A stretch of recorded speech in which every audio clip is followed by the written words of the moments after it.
This kid is insane. I mean, he hates his real name. And this is something that came about a few years ago. And when it first happened, I got kind of nervous. So I did what you do in those situations. I asked other parents, and they were like, oh, it's just a phase. I go, well, he's a little phase. He's going through a phase. A lot of kids don't like their names, but it'll end in just a little bit. And I was like, oh, okay, it's a phase. Do you know how long it's been? About 3 years. That isn't so much a phase, in my opinion, as a new path. That's where I think we are. His birth name is Julian. That's what we've always called him, and that's what he used to respond to, because it's his fucking name, right? He would also respond to variations of it. Julian, Juju, Jujito, Julian. And he'd be like, mm-hmm. And then one day, about 3 years ago, I was like, hey, Julian. He was like, don't ever call me that. I hate that name. When you say that name, I want to die. And I'm like, oh my God, okay. So now this kid will only talk to us if we call him by his self-imposed name, which, buckle up, is teacher. Is there a creepier name to use when addressing a small child? Like, hello, my teacher.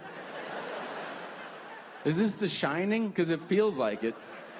It feels like Jordan Peele's next movie, like a fucking kid from the woods that walks into town to follow teacher and live long. And you're like, okay. You get it, right? I walk into my own house and I go, is teacher here? And he goes, yes. And I go, hello, sir.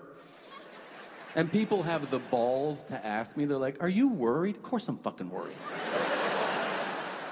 The only other person I know that went by teacher is Charles Manson. So yeah, I'm worried. He was a substitute teacher. Now, his older brother, he likes math, he likes video games. He's an interesting kid. He also has the voice of somebody who gargles with butane. I don't know what is happening. He's 9 years old. He's like, what's up, bro? I go, hey, how's working in the mines? Is that fun? He's also bananas. If I say, let's go out, he's like, all right. He'll come in the living room wearing rain boots, tighty-whities, and goggles. And I'm like, are you on shrooms right now? The only place you can wear that is a gay parade. And no, it's cool if you are, but there isn't one today. So put some fucking clothes on, okay? We took these two future subjects of America's Most Wanted. Believe me, the Menendez brothers don't have shit on the Segura brothers, okay? We took these little sociopaths to visit my sister last Thanksgiving in Florida.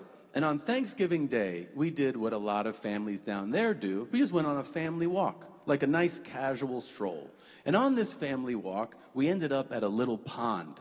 And at the pond, there were other families feeding bread to ducks.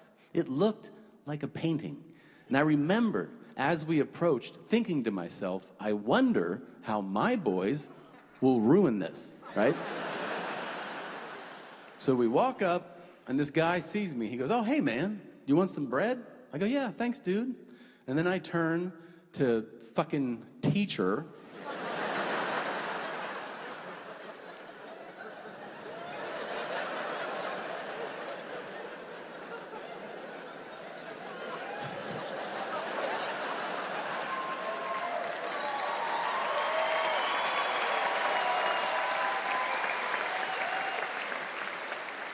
I go, hey, teach.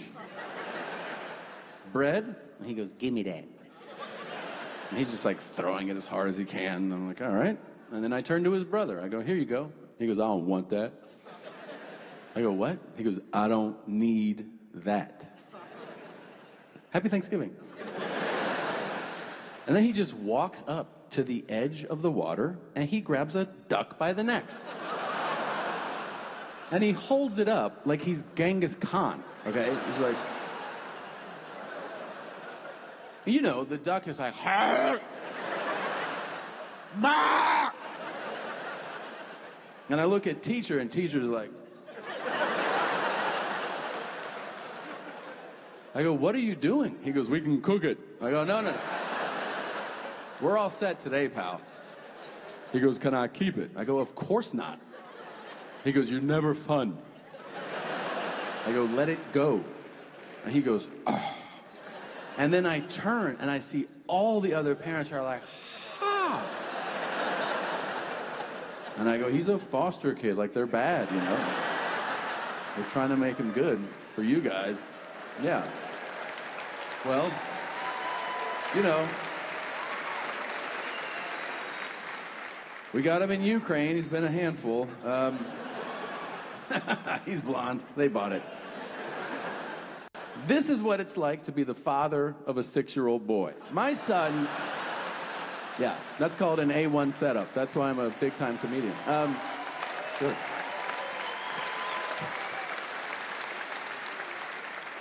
I have 2 sons. They're both kind of dicks, but the 6-year-old, I walk into my house a couple weeks ago, and he goes, hey, man. He goes, pick me up. I go, pick you up? He goes, hold me. He hasn't asked me to hold him in like a year. I go, you want me to hold you? He goes, yeah, man, pick me up. All right, so I pick him up. I'm looking at my baby boy. You go, you just want a dad to hold you? He goes, it feels good, man. I go, I like it too, buddy. And then a moment later, I feel a hot, piercing, spreading sensation on my midsection.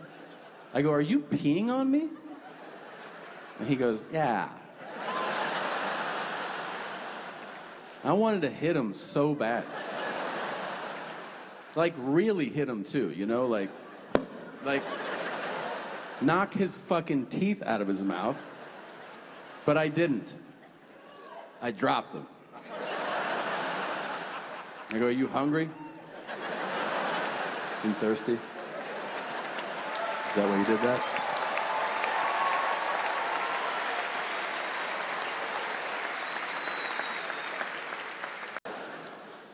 I did something very, very fun recently. I got to fly with the Blue Angels. I don't know if you know what that is.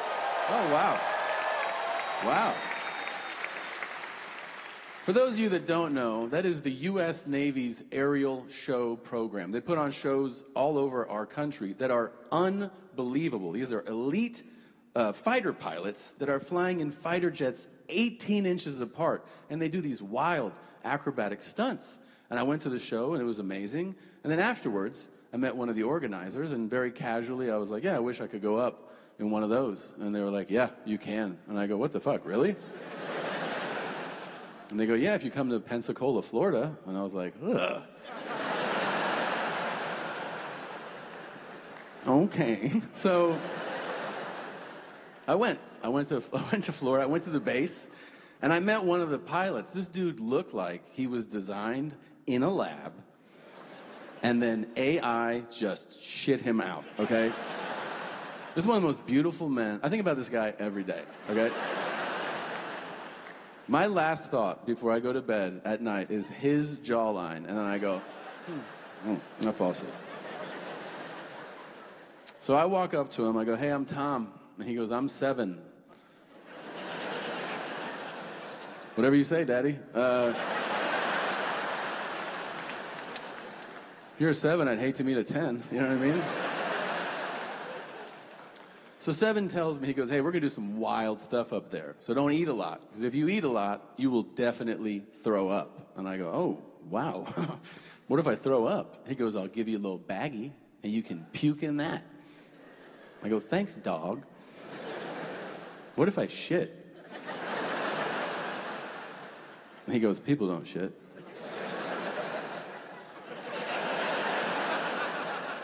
You don't know who you're talking to right now, do you? Well, we went up for 45 minutes. We flew vertically, we did barrel rolls, we flew Mach 1.2, we pulled 7.5 Gs. It was the most thrilling 45 minutes of my entire life. But when I got back, I realized something. I realized that we are the only country on Earth where when you see a fleet of fighter jets approaching, you know something cool is gonna happen. It's just us.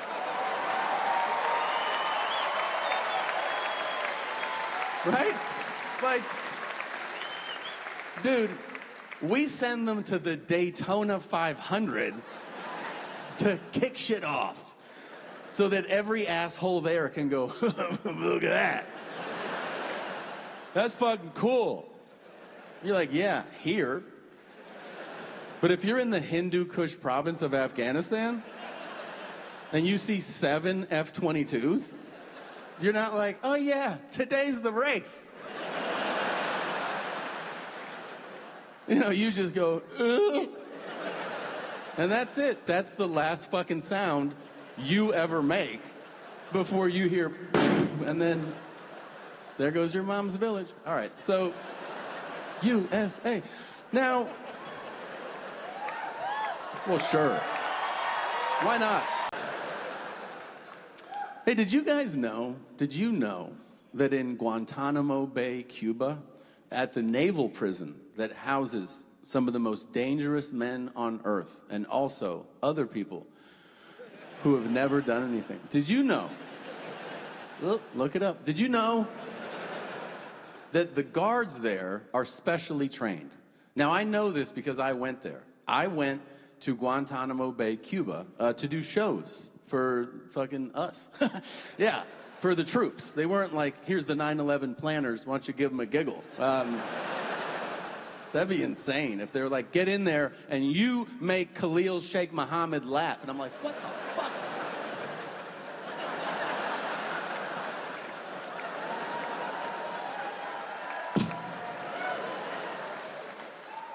He's like, ha ha ha, he's a funny guy.